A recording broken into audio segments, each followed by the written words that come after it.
Hello, and thank you for joining us on Weather Out West, the hour-long show where we showcase what's happening weather-wise across the western United States. I'm meteorologist Leah Pizzetti on this Wednesday, January 28th. Thanks for being with us. We will get to our West Coast forecast shortly, but first, we continue to track the winter storm that blew from the south to the east and still impacts are being felt. Right now, the death toll has risen to more than 50 people. Many of those deaths are a result of hypothermia, with reports of several people, including children, falling through ice.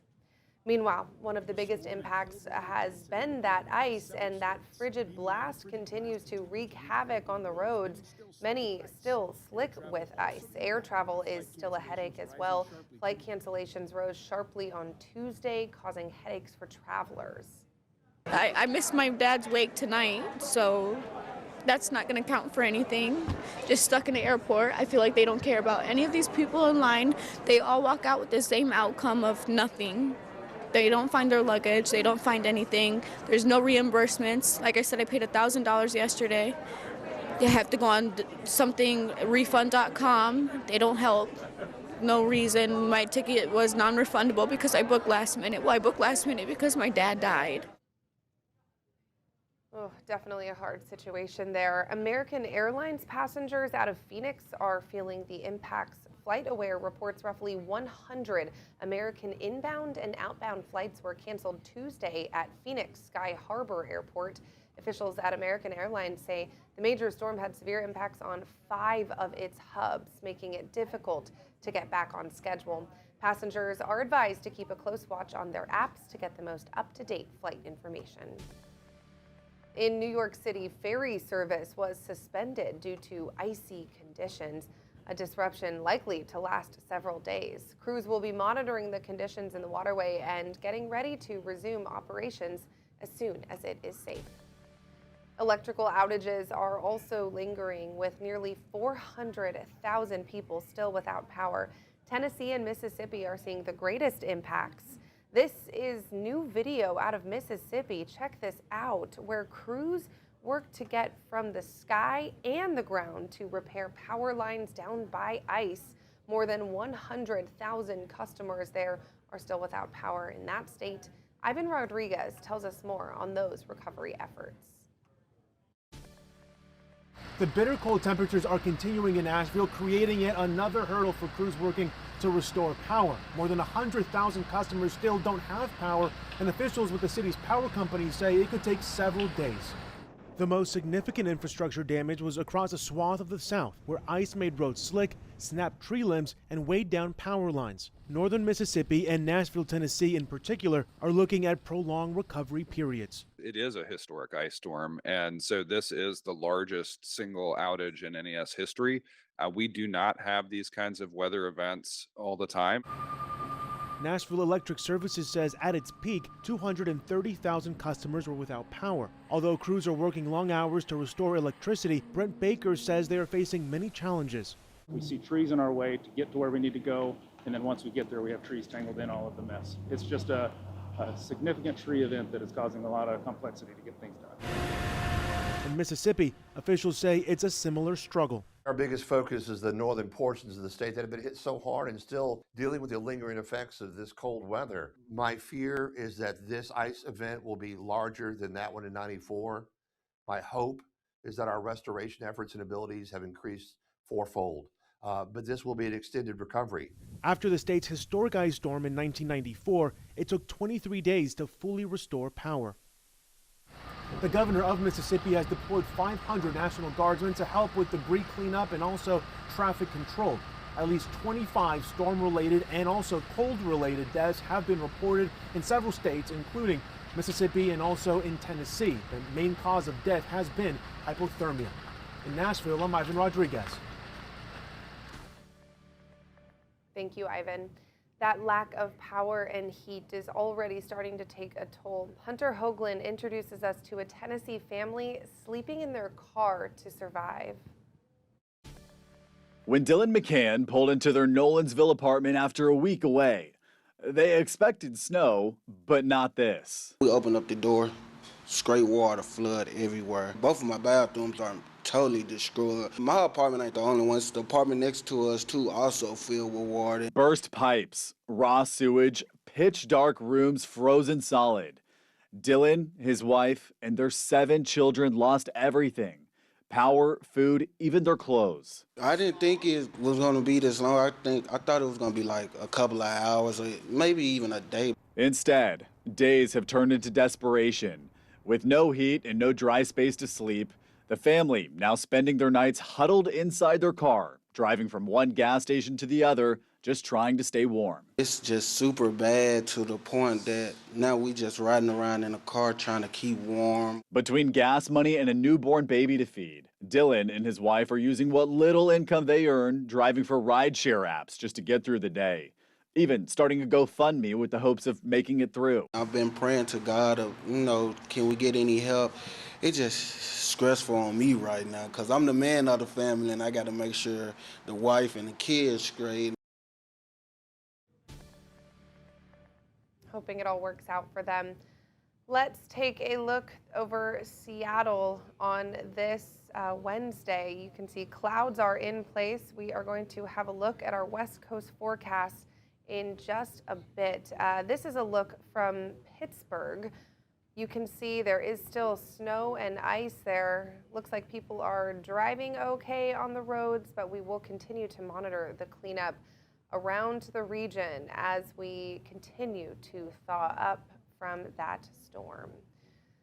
And looking forward, models actually predict another storm will form off the coast as we head into the weekend. This is over the Carolinas, and then it will rapidly intensify, and that actually classifies it as a bomb cyclone, which we in the Northwest know very well. We had a very impactful bomb cyclone a little more than a year ago. So as we take a look forward, look over the Carolinas. I want you to keep an eye over the ocean, the Atlantic. You can see that there is some precipitation, but it's not very structured. But watch what happens as I take a step forward just one day. You see how it intensifies. You get that clear rotation.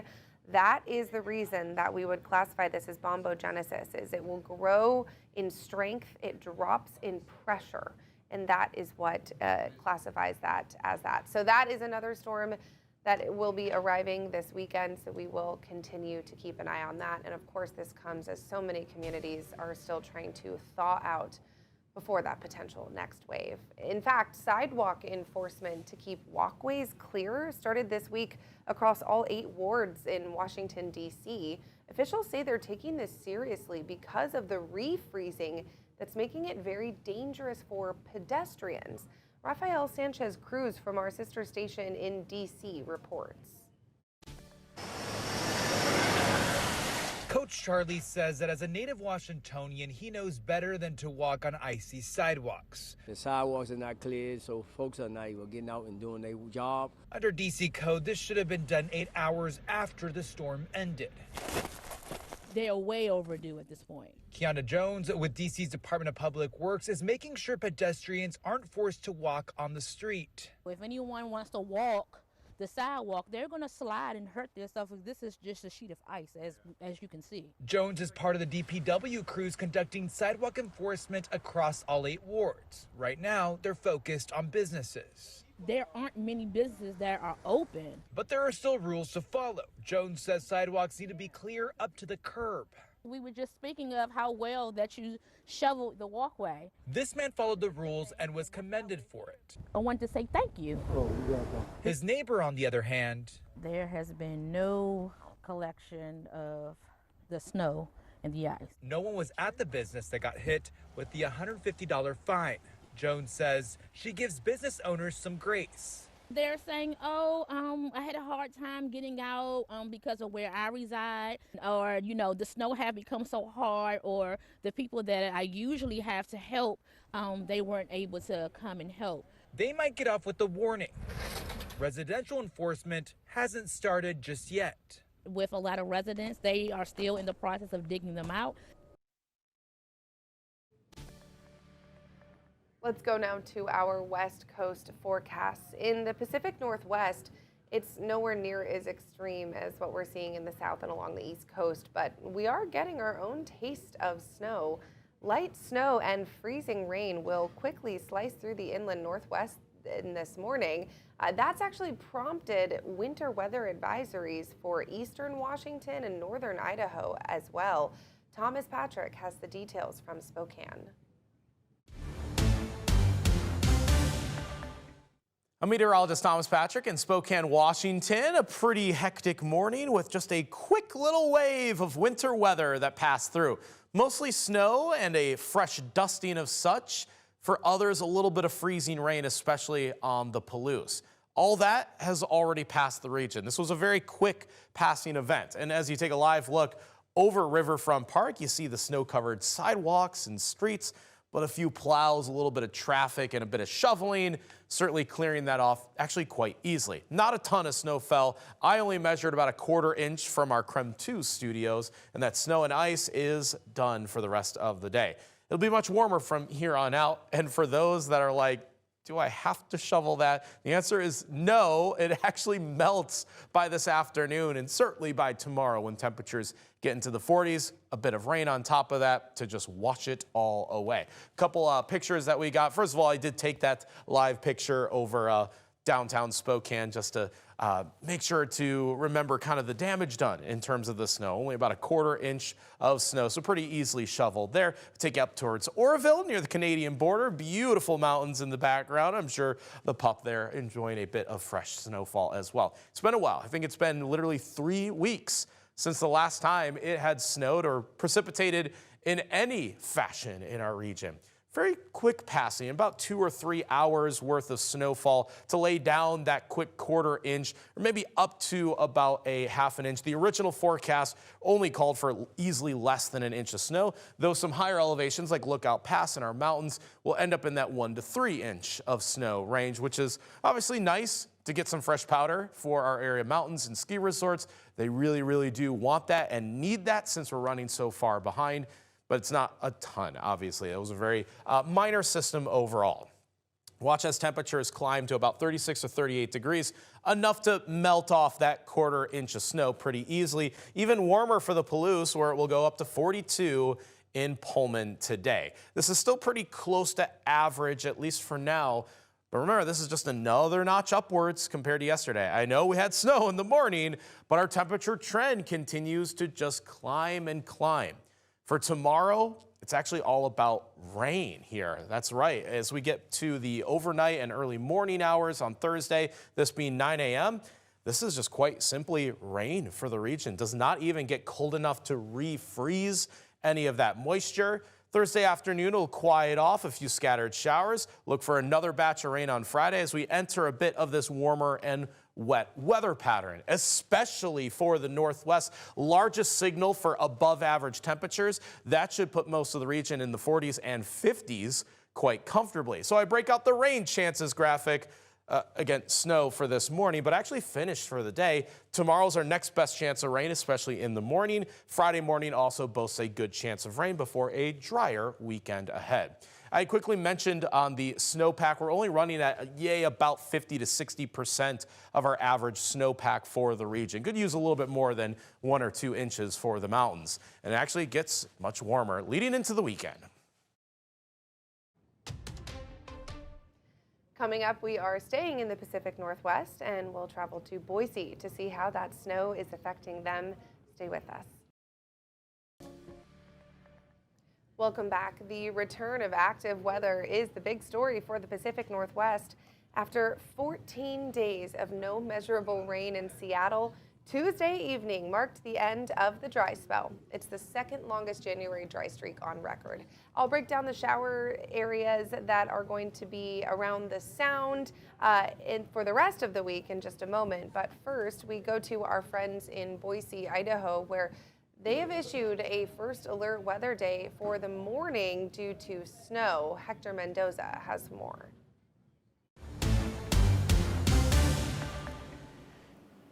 Well, it has been a while since we've seen any sort of snowfall here in the past couple of weeks. And today we saw a quick blast of that here in portions of the mountains. This is looking at Bogus Basin at their snow stake there at 6,300 feet in elevation. You see about 2 inches fell here closer in through the Boise Mountains. And as you climb down in through the foothills, we're also seeing very similar conditions, but closer to about 1 inch as we look at Brundage there at that snow stake. But we are going to continue to see some of the chances of some of the showers to continue here through tomorrow. Becomes a lot lighter here as we head towards Friday, in much drier conditions as we look at this weekend, as we're also going to see those temperatures warm up into the low 40s as well. We're also seeing that a lot of this snow has really made its way on out. We have seen slick conditions, but look at that, some snow really sticking to some of that vegetation. A lot of that is really going to continue to melt as we have some warmer temperatures coming along this afternoon. We are going to expect some breezy, even blustery conditions as we look on ahead here through the rest of this afternoon. A lot of the wind gusts are really going to start to pick up, getting closer to 30 to 35 miles an hour as we look at the Twin Falls area and through the Magic Valley. But again, as we look on ahead here through the rest of the 7-day forecast, drier conditions here this afternoon, a lot more sunshine, some patchy fog could be possible heading in through the weekend here through the next couple of mornings. But a lot of these temperatures are going to warm up as we do have a ridge that's going to redevelop here as we look on ahead through Saturday and Sunday. A lot of these temperatures stay well above average into the mid to upper 40s as we look at Monday and Tuesday, and it looks likely that we see a lot of these warmer temperatures stick around here towards the middle of next week. Now, as we look at this 7-day forecast, we do have first alert weather conditions. A lot of that really stays on early this morning. Again, a lot of that was due to some of the snow that we saw early on, slick conditions, some of that freezing rain we saw in certain pockets across the Treasure and Magic Valleys. But after that, we are going to see a lot more sunshine, and we're expecting some dense fog to be possible for tomorrow. So today's morning commute, the big story was those slick conditions and a lot of that snow.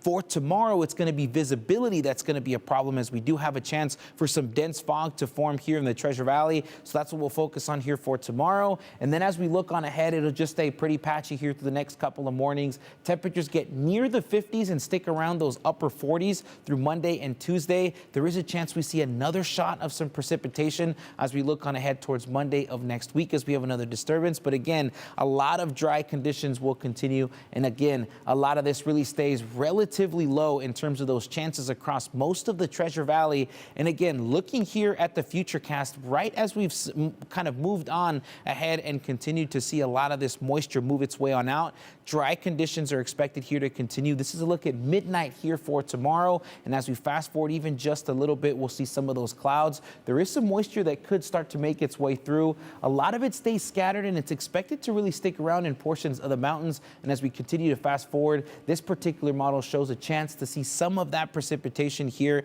in portions of the valleys. But as this ridge really starts to strengthen here, a lot of that moisture is going to get sent up further north. As we look at Friday, we'll continue that way here and through Saturday and Sunday. And of course, we have much warmer conditions that are really going to stick around here. And again, a lot of these clouds will come and go here through the middle of next week.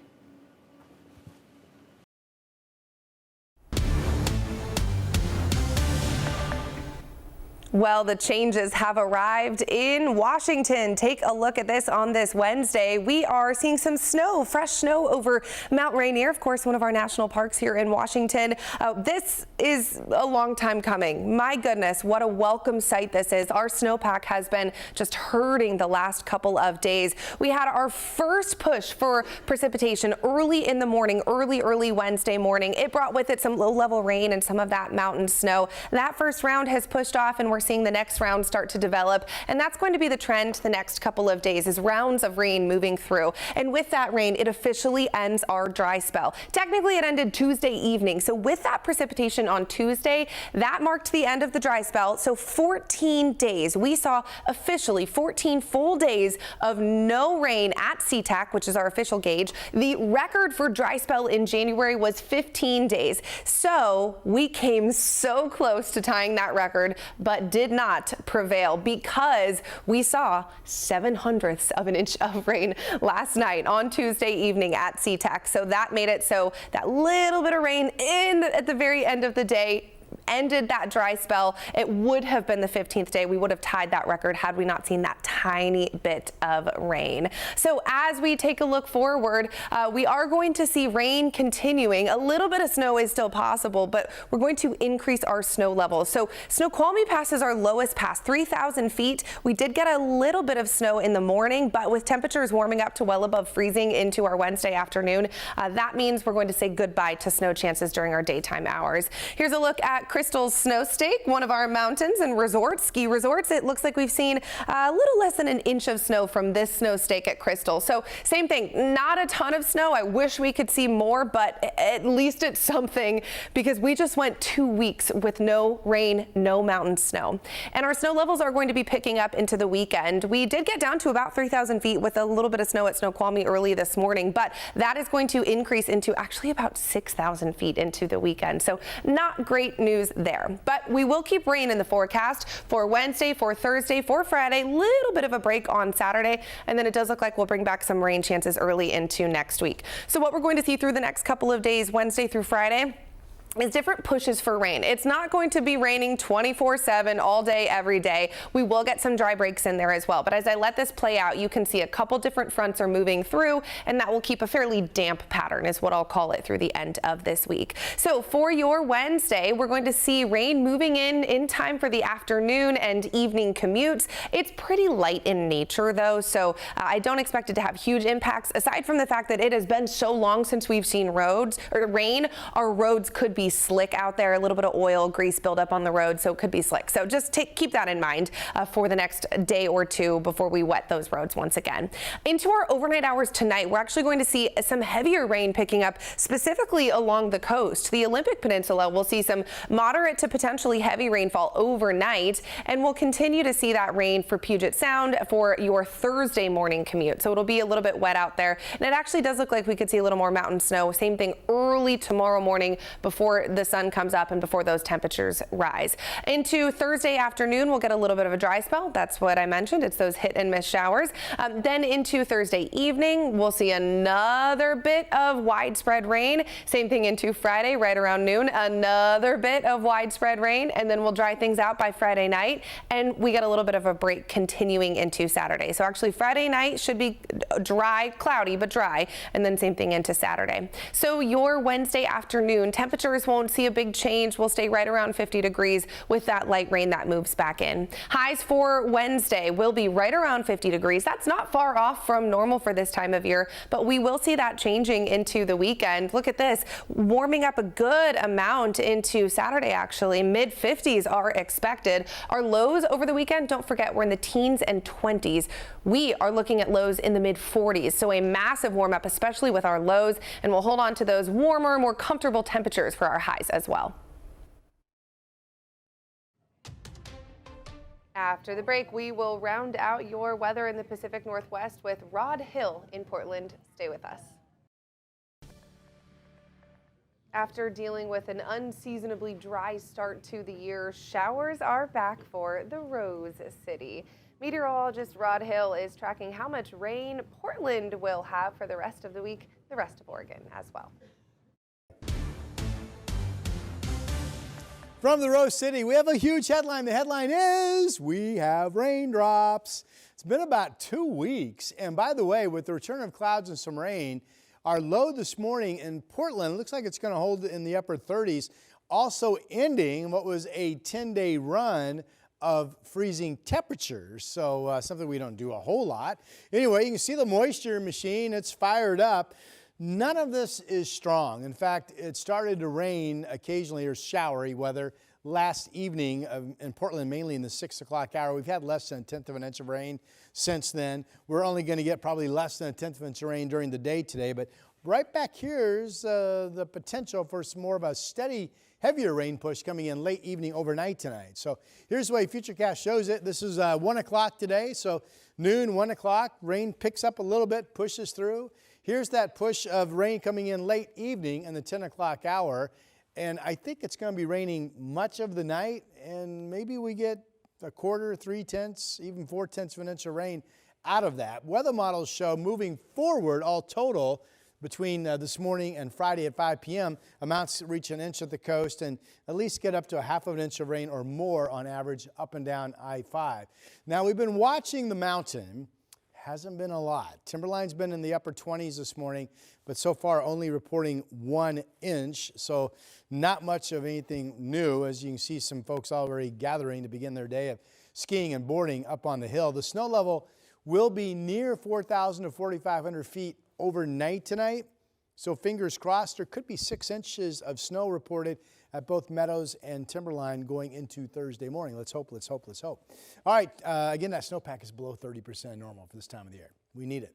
Here's Chinook Winds Casino Resort in Lincoln City. Cloudy skies, more rain on the way, and there's our Salem capital. It's been a pretty quiet morning overall. Just some light scattered showers have been around the I-5 corridor in the Willamette Valley. There's looking at the Moda Center where the Blazers play NBA basketball, and soon the Portland Fire, the new our new WNBA team, will be taking the court this upcoming season. Here's the afternoon report. Low to mid 50s at the coast, getting up to about 50 up and down I-5. Scattered showers continuing. You get over the Cascades, and I think it's mainly dry. Clouds in 46 in Bend, and then partly sunny skies out farther to the east with temperatures in 40s. We had some reports of light icing in Hood River and the upper Hood River Valley of the Gorge this morning, but those temperatures are warming. This shows the Dow's getting up to about 42 this afternoon. All right, 7-day forecast time. Not a bad day, just some harmless showers, 50 degrees, push of some heavier rain overnight tonight, but that breaks into showers tomorrow morning. It looks like it could be dry Friday to start, and then showers develop going into the afternoon with a last little wave of moisture coming through. Our Saturday looks fantastic. Partly sunny skies, 59 degrees.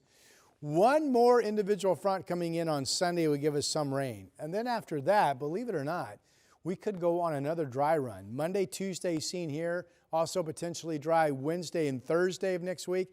East winds would be back. That could lead to more of a hard, frosty start for many mornings next week as well. And that's your forecast for now. As you heard Rod say, Oregon is hoping with snow levels around 400 to 4,500 feet that the Cascades can get at least a few inches of snow. As Joe Rainieri tells us, this season is the second worst snowpack on record so far. When it comes to snow in the Cascades, you're going to have your good years and, of course, statewide, snowpack is pretty poor. Your bad years. This winter is shaping up to be a bad one. Snowpack is at its second lowest level on record, dating back to 1981, which set the record low. Matt Warbriton is a hydrologist with the Natural Resources Conservation Service. He says the entire state is running below normal for snowpack. Hanging around 37% of normal for the Mount Hood. That includes the Sandy Basin and also the lower Deschutes Basin. Currently, there's a base of only 38 inches outside Timberline Lodge. On average, the base should be over 8 feet by this time of January. Instead of gliding over fresh powder, skiers and snowboarders are dodging exposed rock. We're seeing the greatest deficits at the highest elevations, where we expect, even during years like this, to possibly have more robust snowpack, but temperatures have been abnormally warm. Over the last several days, the mountains have been seeing temperatures soar into the upper 50s, even 60 degrees last week. As we go further into the season, what we can say now is that we're more reliant on larger storm systems to bring more significant snow accumulation. Now, as we head into the later part of this month and the rest of winter, it's an extremely important water source. Across the West, snowmelt makes up about 50% of the water supply. We can only hope we start seeing things turn around. We will continue to keep an eye on that in the Northwest. In the next half hour, forecasts from Denver, Phoenix, and the Golden State as well. Don't go anywhere.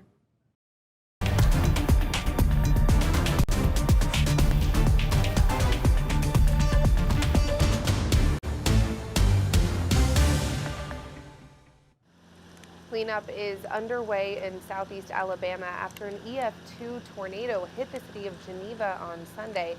The National Weather Service says the tornado brought 115-mile-per-hour winds to Alabama. The storm swept through downtown, destroying a brick building, blowing out windows, and bringing down power lines and trees. The Red Cross has opened an emergency shelter to help those who have lost power. Thankfully, no one was hurt, even with that incredible destruction. It's another day of quiet weather in Denver. They are, however, looking at some light mountain snow tonight that is expected to bring a brief cool down in temperatures as well. Chris Bianchi and Katie LaSalle have your forecast from the Mile High City. M9 News Weather Impact Team meteorologist Chris Bianchi here in Denver, Colorado, where we've been basking in an unusually warm and dry winter. That trend will continue here into your Wednesday. Now, these were your high temperatures back on Tuesday. Average high this time of year for Denver, by the way, it's in the mid-40s, about 44, 45 degrees in the mountains. Generally speaking, we're mostly in the 20s for those highs, so a few degrees above average for most of the state back on Tuesday. We'll tack on a few more degrees for us on your Wednesday into your Thursday. But the bigger impact and the bigger weather story for us across Colorado on Wednesday for today and also into tonight, it'll be this. Some mountain snow spreading in from the north and the west. Now, if you're familiar with Colorado, generally speaking, our northern mountains, the Elkheads, the Parks, the Flat Top Mountains, and down through the I-70 corridor, there's a lot of the key mountain ski towns like Breck and Keystone and Winter Park. Those areas tend to get hit the most by northwest flow, and that's exactly what we're going to see from our next storm system. So Wednesday night, Thursday morning, a few inches of snow likely along the north of I-70. A lot of the main mountain passes, think the Eisenhower Johnson tunnels, Vail Pass, Berthoud Pass, and Rabbit Ears Pass will be slick after dark tonight, but especially for tomorrow morning. For early on Thursday morning, we will have a few slick spots here across our central and northern mountains. That snow tapers down around noon tomorrow on Thursday, January the 29th. Snowfall amounts, not impressive, and it is, our snowpack is paltry here in Colorado. We desperately need more snow. We'll take it 1 to 4 inches, but this is a drop in the bucket compared to what we so badly need here in Colorado, which is a kind of string of big snowstorms. That not really in the offing anytime soon. And here in Denver, where we get downsloping, drying winds, it's going to mostly be in the 40s and 50s over the next few days here in Denver, Colorado, and we'll be near 60 on Sunday and on Monday as well. I'm 9 News Weather Impact Team's Katie LaSalle with the dry and relatively mild weather pattern, 50s in Denver. For the next couple of days, it's going to stay dry across the metro area.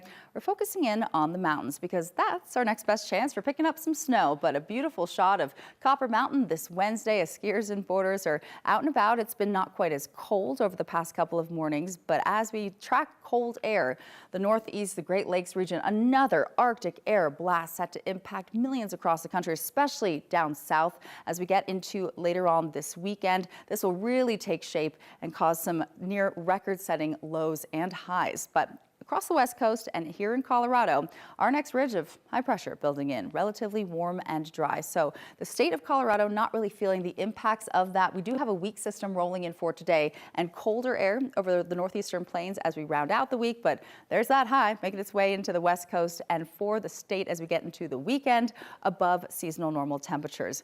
Unfortunately for the high country and all across Colorado, the worst snowpack to date on records. Just updated this morning, and with no snow really on tap as we take you through the next 24 hours, still at 58% of median. Snow showers, but very little accumulation. Off and on, we'll continue to track the chance for light to moderate snow as we get into late tonight and Thursday afternoon.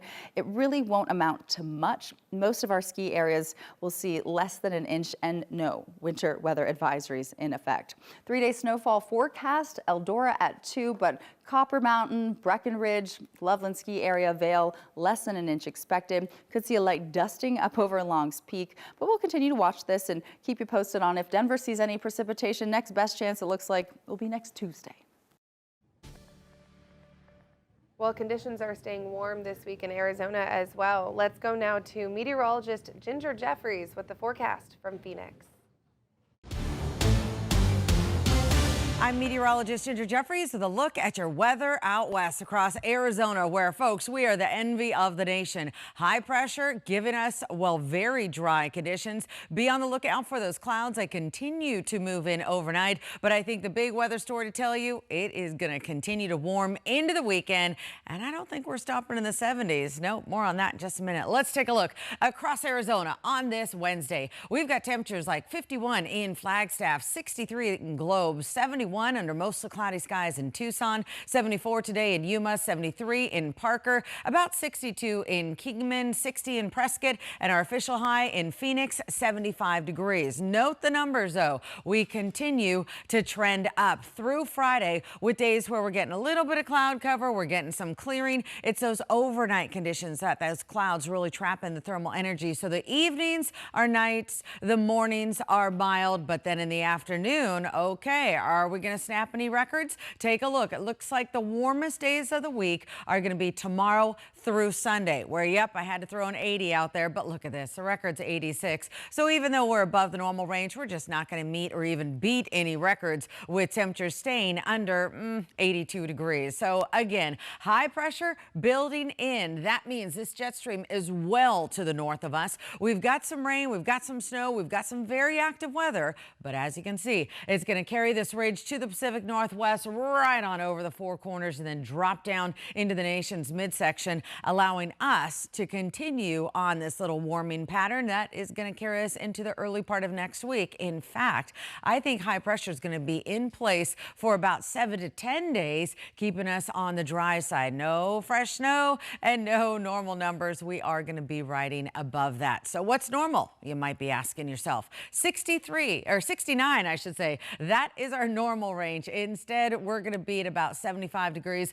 with some thin clouds, winds out of the east at about 5 miles an hour. This is how the day breaks down. I mean, look at this. We still have very mild mornings starting off at about 8 a.m. at 50 degrees. We're almost to 60 by 10 a.m. Looking for the upper 60s in the noon hour, and the peak of our day usually comes right about 4 o'clock with highs hitting at 75 degrees. Some of this satellite picture kind of deceiving because even though it looks really active with all these clouds working across, these are these mid-level thin clouds, so they don't bring any moisture. They really don't impact us all as far as temperatures, even though in the evening hours, because of the partly cloudy skies, that keeps us on the mild side overnight at about 49 degrees. But again, they're just going to kind of filter the sunlight during the day, allowing our numbers to bounce around in the upper 40s to mid 50s for Flagstaff. Looking ahead, as I mentioned, it's going to be dry. I mean, there is an outside chance at some moisture developing by the early part of next week. That's going to require high pressure to really start breaking down. It's a 7-day forecast. My confidence is low. Meantime, I'm abundantly confident you're going to like this next 7 days here in the valley. Temperatures are going to be at about 80 degrees on Saturday. We continue to get a little bit of thin cloud cover, and just because we do have some moisture migrating our direction, I do expect our temperatures to trend down slightly, but still above the normal range. Okay, if anyone needs to thaw off, head to Phoenix. We are going to take a quick break, but when we come back, we will have more forecasts from the Golden State. Stay with us. Welcome back. You heard Ginger say that Phoenix is the place everyone wants to be, but hey, what about Southern California? Conditions are warming in Southern California as well. Meteorologist Vanessa Paz is tracking the timing of the sunshine from San Diego.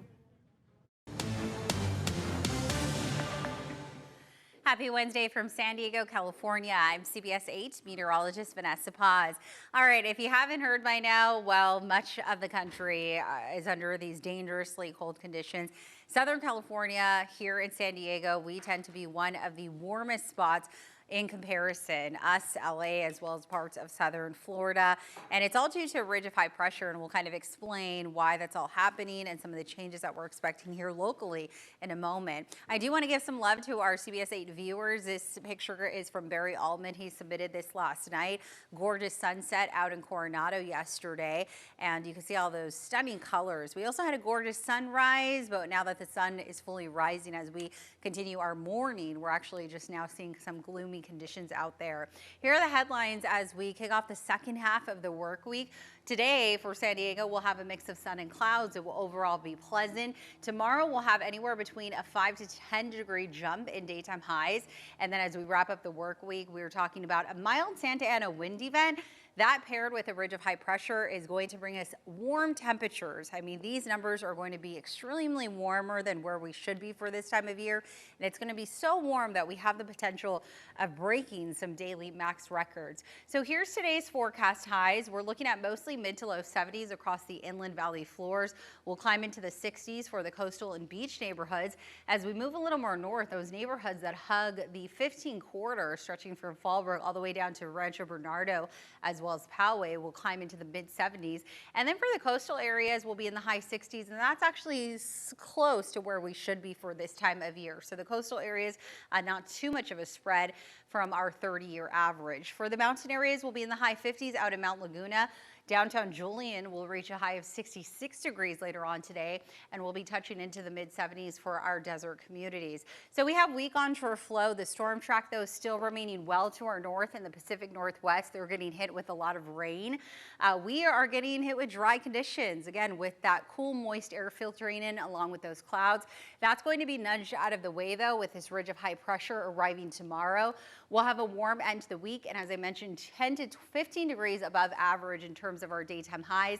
With that mild Santa Ana wind event, that's going to drop humidity levels down to the teens. And thankfully, San Diego has seen incredible numbers when it comes to our rainfall totals, and that's keeping things moist, especially our vegetation and soil, which is why fire danger not too much of an issue.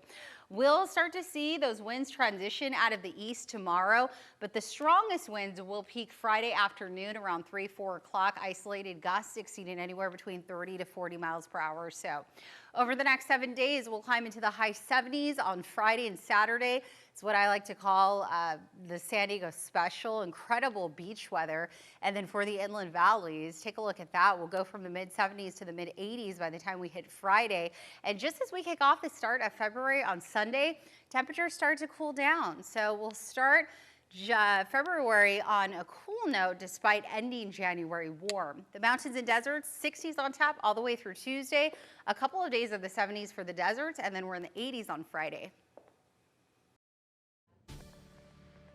Thank you, Vanessa. Okay, so that's Southern California. We see the warming temperatures, but will Northern California follow a similar trend? They have been dealing with foggy conditions. So let's take a trip up I-5 now, where a quick-moving system is moving east and leaving Northern California with a mix of sun and clouds. Let's go to meteorologist Monica Woods, who has more on the shower chances this weekend for Northern California and Sacramento.